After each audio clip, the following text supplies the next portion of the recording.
खबर चुनाव प्रचार के उस युद्ध की जिस पर आज फुल स्टॉप लग गया। 75 दिनों की लंबी चुनावी प्रक्रिया में आज प्रचार का शोर थम गया है। अपना प्रचार खत्म करने के बाद प्रधानमंत्री नरेंद्र मोदी कन्याकुमारी पहुंचे। सबसे पहले उन्होंने भगवती अम्मन मंदिर जाकर पूजा की। दक्षिण भारतीय पारंपरिक वस्त्र में वो हाथ जोड़ते हुए मंदिर के अंदर नजर आए। प्रधानमंत्री को विधिवत पूजा कराई गई। वो शाम की आरती में शामिल हुए। पीएम ने मंदिर की परिक्रमा की। पुजारियों ने उन्हें अंग वस्त्रम दिया। उनको देवी मां की एक तस्वीर भी भेंट की गई। पूजा पाठ के बाद प्रधानमंत्री मोदी एक बोट से विवेकानंद रॉक मेमोरियल के ध्यान मंडपम पहुंचे। यहां वो 1 जून की शाम तक ध्यान लगाएंगे।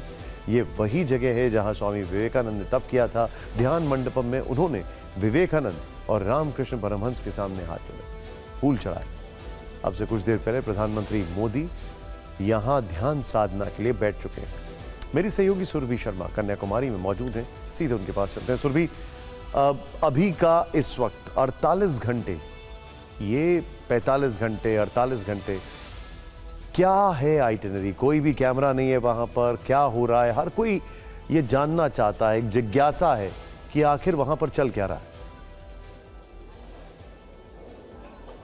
ध्यान साधना है और जितना गहरा ये समुद्र है, इसके रहस्य हैं, उसी रहस्य के तहत ये समझ लीजिए कि अंदर की तस्वीरें जब तक सामने नहीं आती तो कुछ भी नहीं पता लग पाएगा निशांत। क्योंकि ध्यान साधना की जिस तरीके से मैं लगातार यहाँ पर बात कर रही हूँ, तो प्रधानमंत्री अब सीधा 1 जून दोपहर का वक्त होगा जब इस ध्यान मंडपम से बाहर आएंगे। और यही वजह है कि इस चुनावी उत्सव के दौरान, चुनावी शोर के दौरान, चुनाव प्रचार के बाद प्रधानमंत्री ने ये समय चुना जब वो यहाँ पर आए हैं। और भारत के इस आखिरी छोर पर हम ये कह सकते हैं कि सदर्न टिप पर इंडिया के उन्होंने ये जगह चुनी है मेडिटेट करने के लिए निशांत। और क्योंकि ये मेडिटेशन है, ध्यान साधना है, इसलिए प्रधानमंत्री की आइटनरी की अगर आप बात करते हैं तो उस आइटनरी के तहत सिर्फ 31 मई का दिन पूरा विश्राम का लिखा है, यानी ध्यान साधना का लिखा है। क्योंकि आज शाम 6:30 बजे से हमने देखा जब प्रधानमंत्री ने इस विवेकानंद रॉक मेमोरियल में प्रवेश किया। और अब वो तस्वीर हमारे सामने आएगी 1 जून दोपहर 3 बजे की, जब प्रधानमंत्री इसी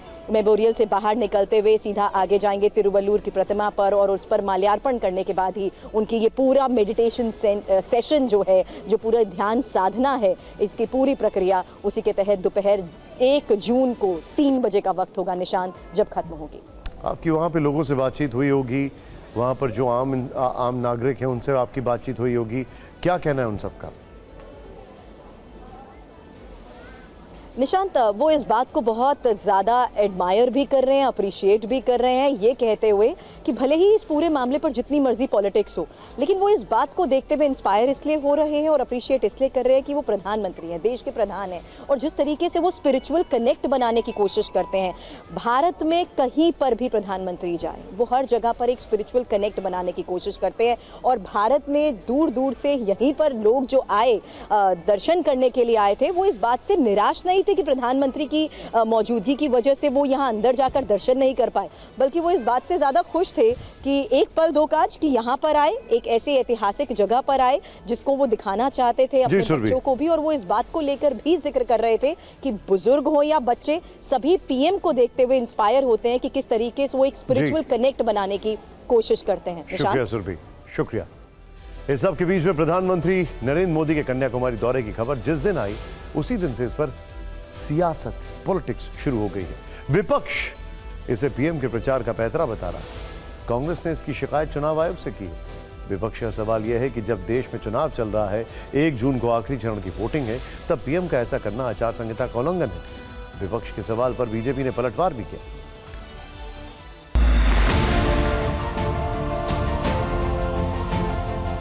रॉक मेमोरियल में प्रधानमंत्री नरेंद्र मोदी का ध्यान कार्यक्रम ऐसे वक्त में शुरू हुआ जब आखिरी चरण का प्रचार थम चुका है और 1 जून की वोटिंग बाकी है।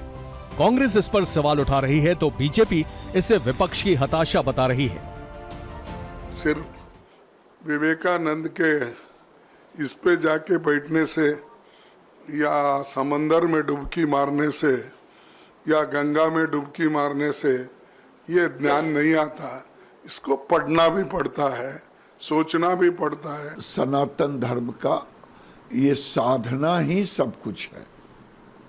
ये कांग्रेस पार्टी हार मान चुकी है, इसीलिए ऐसा पहल कर रही है। प्रधानमंत्री जिस जगह ध्यान कर रहे हैं वहीं पर विवेकानंद ने तप किया था।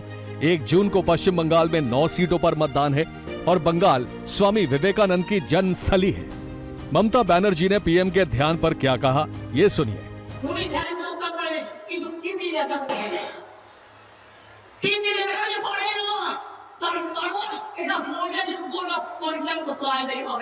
उन्होंने अगर ये तय किया कि जहां विवेकानंद जी ने ध्यान किया था वहीं जाकर के वो आने वाले 24 घंटे या 36 घंटे के लिए एक मेडिटेशन करें, इसमें गुनाह क्या है, इसमें गैर कानूनी क्या है, इसमें आचार संहिता का उल्लंघन कैसे हो सकता है? विपक्ष प्रधानमंत्री के ध्यान कार्यक्रम को चुनाव प्रचार से जोड़कर देख रहा है कि प्रधानमंत्री जी ध्यान में जब 8-10 कैमरा होता है ना, तो व्यवधान उत्पन्न होता है। ध्यान करिए, ध्यान के नाम पर पाखंड और ढोंग से वो परमात्मा भी नाराज होंगे। कहते कैमरा मत ले जाओ भाई, सोशल मीडिया का जमाना है। सोशल मीडिया के जमाने में करोड़ों लोगों के पास मोबाइल फोन भी है, किसी को रोका जा सकता है क्या? कांग्रेस का दावा है कि प्रधानमंत्री को अपनी सत्ता जाती दिख रही है, इसलिए वो ध्यान करने जा रहे हैं। प्रधानमंत्री वहां जा रहे हैं और बैठेंगे मेडिटेशन में। हाँ, बहुत कुछ सोचने के लिए है उनका विषय। 4 तारीख के बाद में मैं क्या करूंगा, गांधीनगर में रहूंगा कि अहमदाबाद में रहूंगा, कहाँ रहूंगा। ये आध्यात्मिक चेतना का विषय है, ये आस्था का विषय है। अब ये बात उनकी समझ में नहीं आएगी जिनकी आस्था वेटिकन में है। हालांकि नेताओं से इतर साधु संतों का मानना है कि प्रधानमंत्री ऐसा पहले भी करते रहे हैं, इसलिए ये विरोध बेवजह है। प्रधानमंत्री जी हैं, वह अपने साधनाओं के ही द्वारा शक्ति प्राप्त करते हैं और उसी के माध्यम से इनको विजय प्राप्त होती है। आध्यात्मिक यात्रा पर मोदी जी सदैव जाते रहे हैं, वहां से सकारात्मक ऊर्जा लेकर के भारतीय उत्थान के लिए वो समर्पित करते हैं। इसका विरोध करना एक मूर्खतापूर्ण कार्य है। प्रधानमंत्री जिस जगह पर मौजूद है वहां का पौराणिक महत्व है।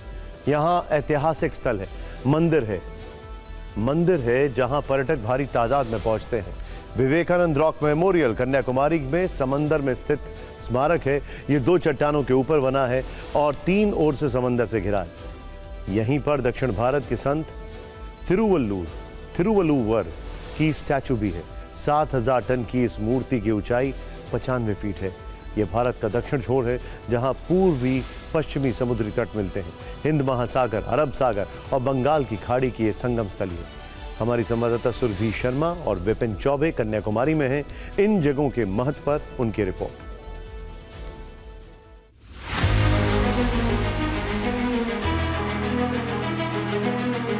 पीएम मोदी जिस विवेकानंद रॉक मेमोरियल पर हैं, ये वही जगह है जहां 132 साल पहले शिकागो जाने से पहले स्वामी विवेकानंद तैर कर पहुंचे थे। उन्होंने 3 दिन तक ध्यान लगाया और तप किया था। स्वामी विवेकानंद 24 दिसंबर 1892 के दिन कन्याकुमारी पहुंचे थे। समुद्र तट से इस चट्टान तक 500 मीटर की दूरी उन्होंने तैर कर तय की थी।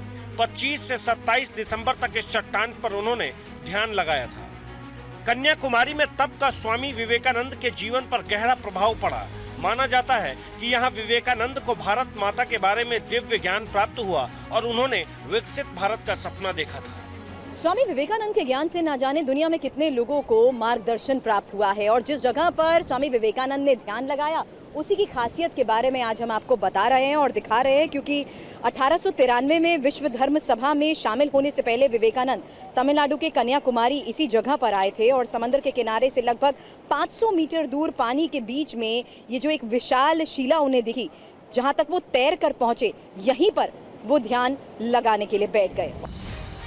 विवेकानंद रॉक के पास तमिल कवि तिरुवल्लुवर की ऊंची प्रतिमा लगी है। उन्हें दक्षिण भारत का महान संत कहा जाता है। हर धर्म और मत के लोग उनके अनुयायी हैं। सबसे पहली तस्वीरें आपने विवेकानंद रॉक मेमोरियल की देखी, अब उसके बगल में वो तस्वीर देखिए जो यहाँ की बहुत ज्यादा प्रसिद्ध मूर्तियों में से एक है और इन्हें संत तिरुवल्लुवर की मूर्ति कहा जाता है। ये यहाँ के यानी दक्षिण के कबीर कहे जाते हैं।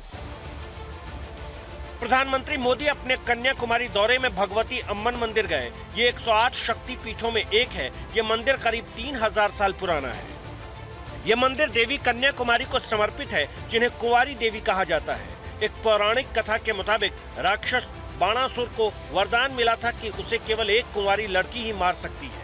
देवी पराशक्ति ने कुंवारी लड़की का रूप धारण कर बाणासुर का अंत किया। इसी आधार पर इस जगह का नाम कन्याकुमारी पड़ा। कन्याकुमारी मौजूद इस विवेकानंद शिला से एक और पौराणिक कथा जुड़ी हुई है। मान्यताओं के मुताबिक देवी पार्वती ने यहां एक पैर पर खड़े रहकर भगवान शिव के लिए उपासना की थी। देवी पार्वती ने यहीं पर भगवान शिव की प्रतीक्षा की। जिस वक्त प्रधानमंत्री नरेंद्र मोदी कन्याकुमारी में ध्यान पर बैठे, उस वक्त उनकी चुनावी रैलियों को लेकर विपक्ष सवाल उठा रहा है। हालांकि 2024 के लोकसभा चुनाव में प्रचार करना थम चुका है, लेकिन सियासत नहीं थम रही। प्रधानमंत्री मोदी की रैलियों को लेकर विपक्ष क्या शक जता रहा है, इस रिपोर्ट में देखें।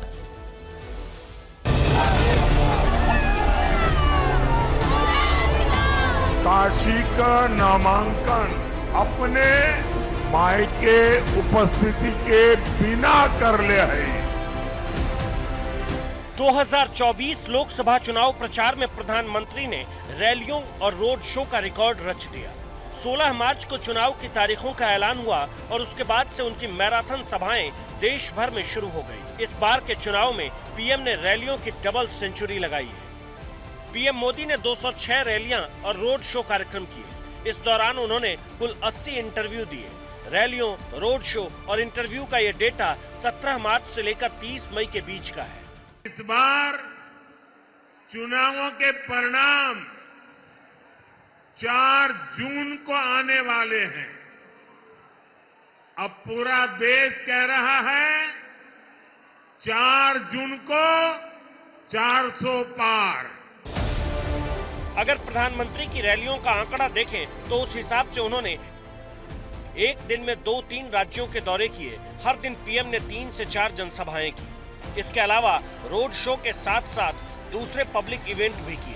लेकिन विपक्ष कह रहा है कि ये उनकी परेशानी का संकेत है और इस बार उनकी विदाई तय है। सुनिए कांग्रेस अध्यक्ष मल्लिकार्जुन खड़गे ने क्या कहा। सारे पिछले रिकॉर्ड तोड़ेंगे जो बोल रहे हैं, पर इतना क्यों फिर रहे हैं? क्योंकि मैं नहीं देखा 2014 में इतना फिरे थे, फिर 2019 में भी इतना नहीं फिरे। अब क्यों परेशान है इतने जो आपने आंकड़े हमको दिए? 206 रैली उन्होंने की। तो इसका मकसद ये है कुछ तो गड़बड़ है और वो उनको मेजॉरिटी नहीं मिलने वाली है। इसीलिए उनकी कोशिश ये हो रही है कि खुद भी गली गली चले जाए। लोकसभा चुनाव के लिए पंजाब में पीएम नरेंद्र मोदी ने अपनी आखिरी चुनावी रैली की।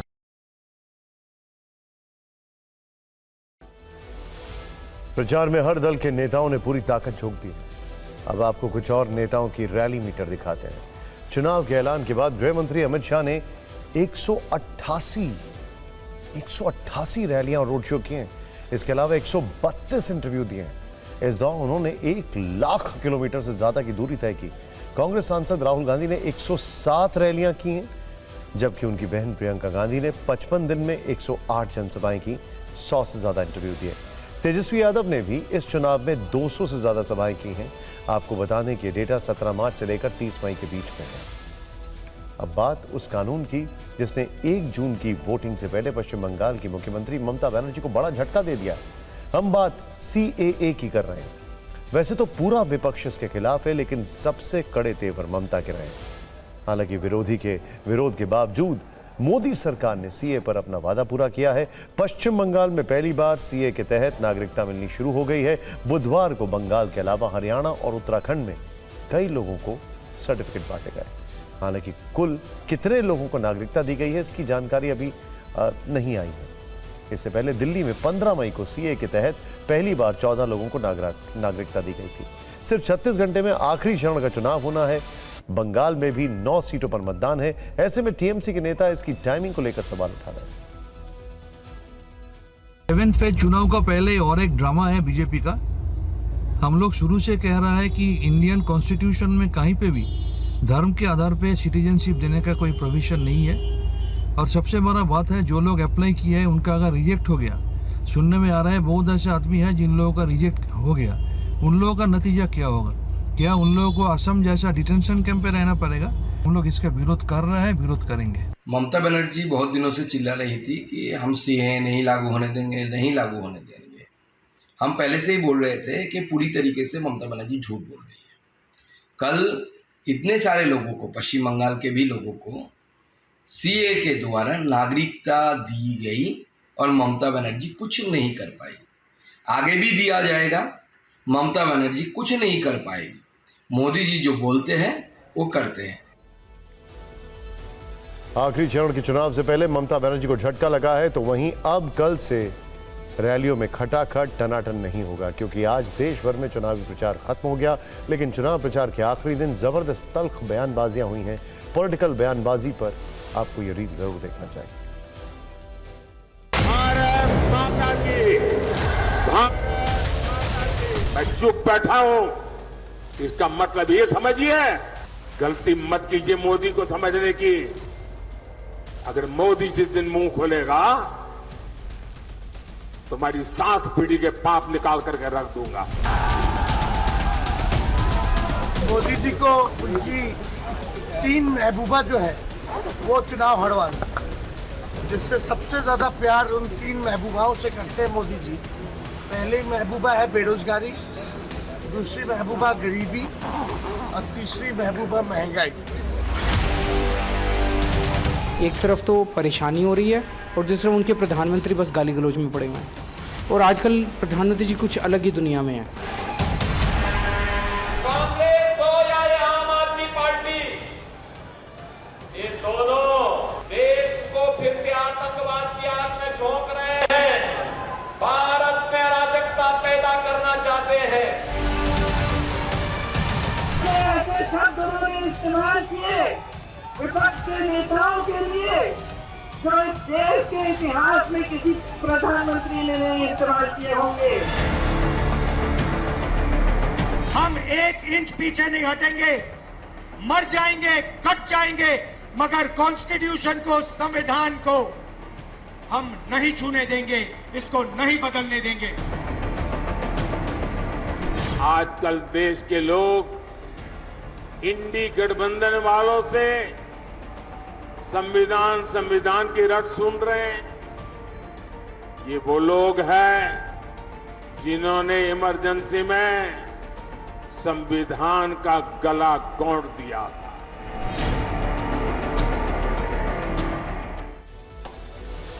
चुनावी बयानबाजियों से काफी गर्मी पैदा हो गई, तो वहीं कुदरत भी कम कहर नहीं बरपा रही है। कल मौसम विभाग ने दिल्ली में तापमान का एक डेटा जारी किया था। कल मौसम विभाग ने बताया था कि दिल्ली के तापमान ने ऑल टाइम हाई रिकॉर्ड तोड़ दिया। कल दिल्ली का तापमान 52.3 डिग्री दर्ज किया गया। इसे लेकर हर कोई हैरान था। हमने भी आपको दिखाया था कि दिल्ली का तापमान दुबई का भी रिकॉर्ड तोड़ देगा, जिसका all time high temperature 55 degree record किया गया था। दिल्ली के रिकॉर्ड तोड़ टेम्परेचर पर अब भी बहस छिड़ी हुई है। अब भी मौसम विभाग दिल्ली के रिकॉर्ड तोड़ तापमान की जांच कर रहा है। अब तक मौसम विभाग ने दिल्ली में 29 मई का अधिकतम तापमान का डेटा जारी नहीं किया। अब तक मौसम विभाग दिल्ली में 29 मई को अधिकतम तापमान के नतीजे पर नहीं पहुंचा। यानी अगर आपसे कहें कि कल दिल्ली में अधिकतम तापमान 52.3 डिग्री दर्ज किया गया, तो कोई इसे गलत नहीं ठहरा सकता। वैसे दिल्ली में रिकॉर्ड तोड़ तापमान की खबर के बाद केंद्रीय मंत्री किरण रिजिजू ने पोस्ट किया। उन्होंने लिखा कि यह अभी तक का आधिकारिक डेटा नहीं है, इसकी संभावना कम है कि दिल्ली का तापमान 52.3 डिग्री तक पहुंच जाए। आईएमडी ने हमारे सीनियर अधिकारियों को इसकी पुष्टि के लिए कहा। आधिकारिक स्थिति जल्दी बताई जाएगी। यानी किरण रिजिजू को भी लगा कि दिल्ली में तापमान इतना ज्यादा तो नहीं हो सकता। किरण रिजिजू की पोस्ट के बाद मौसम विभाग ने दिल्ली में तापमान का आधिकारिक डेटा जारी किया, जिसे खुद उन्होंने एक्स पर शेयर किया। लेकिन बड़ी बात यह है कि मौसम विभाग ने जब बयान जारी किया तो दिल्ली का तापमान 0.6 डिग्री बढ़ाकर बता दिया। मौसम विभाग ने कहा दिल्ली के कई इलाकों में अधिकतम तापमान 45.2 डिग्री से 49.1 डिग्री दर्ज किया गया। दिल्ली के मुंगेशपुर में अधिकतम तापमान 52.9 डिग्री दर्ज किया गया है। ऐसा सेंसर में गड़बड़ी या फिर स्थानीय वजहों से हो सकता है। आईएमडी अब भी डेटा और सेंसर्स की जांच कर रहा है। यानी पहले केंद्रीय मंत्री ने कहा कि दिल्ली का तापमान 52.3 डिग्री नहीं हो सकता, फिर मौसम विभाग ने बताया कि दिल्ली का तापमान 52.9 डिग्री रिकॉर्ड किया गया। फिलहाल दिल्ली में अधिकतम तापमान की जांच जारी है। इस बीच दिल्ली में लू लगने से पहली मौत का मामला सामने आया है। दिल्ली में 40 साल के एक शख्स को पहले 160 डिग्री का बुखार आया, फिर हीट स्ट्रोक की वजह से उसने दम तोड़ दिया। लेकिन ये गर्मी न सिर्फ झुलसा रही है बल्कि आग भी लगा रही है। देश के 3 शहरों से ऐसी तस्वीरें आई हैं जहां एयर कंडीशनर्स बम बनने लगे। ये रिपोर्ट देखिए।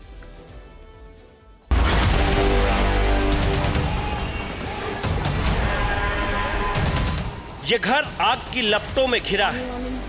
घर की खिड़की से लगी है आग धीरे धीरे पूरे घर में फैल गई है।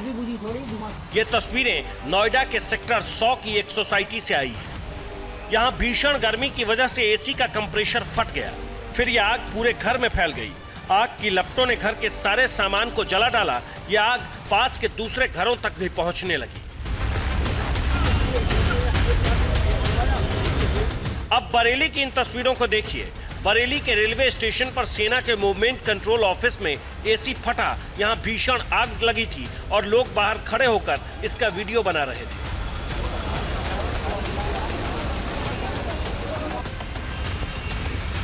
ये झांसी में एक बैंक के अंदर की तस्वीर है। अफरा तफरी मची है, दीवारें राख से लिपटकर काली पड़ चुकी है। झांसी के इस बैंक में भी एसी में आग लगी, फिर बैंक के अंदर काफी सामान जल गया। यानी 3 शहरों में एसी के कंप्रेसर भीषण गर्मी नहीं झेल सके और आग की लपटों में घिर गए। ऐसे में आप टेक्नीशियंस से समझिए कि अगर इस तरह आग लग जाए तब आप क्या करें। एक तो गर्मी 50 टेम्परेचर तक गर्मी होती है और 50 टेम्परेचर चला जाता है। दूसरा, कई जगह पे ऐसी जगह भी हैं जहाँ पर जो उसका आउटडोर है उसको सीधा सीधा सूरज की किरणों के सामने रख दिया जाता है। जैसे कि कोशिश ये होनी चाहिए अपनी कि उसको शेड के नीचे रखा जाए, प्लस जो इसकी गैस निकल रही है गर्म वो प्रॉपर निकले उसमें से। अगर वहां पर भी कोई ब्लॉकेज है तो फिर उसमें फटने के चांसेस बढ़ जाते हैं। आप भी घर में एसी चलाते हैं तो कुछ खास बातों का ध्यान रखिए। एसी की क्षमता के मुताबिक वायरिंग, बिजली का लोड चेक करें। लोकल वायर की जगह ब्रांडेड वायर लगाएं। एसी के साथ स्टेबलाइजर जरूर लगाएं। एसी का प्लग समय समय पर देखते रहें। एसी की सर्विसिंग किसी अनुभवी मैकेनिक से ही करवाएं। यानी भीषण गर्मी में आपको खुद की सेहत के साथ अपने एसी की सेहत का भी ध्यान रखना है। गुरुग्राम के मानेसर में फैक्ट्री में भीषण आग। कपड़ा फैक्ट्री में लगी आग 3 मंजिल तक पहुंची। आग तीसरी मंजिल में लगी थी जो फैलकर दूसरी और पहली मंजिल तक पहुंच गई। आग पर काबू पाने की कोशिश की जा रही है। यह वाकई में चिंताजनक तस्वीरें हैं।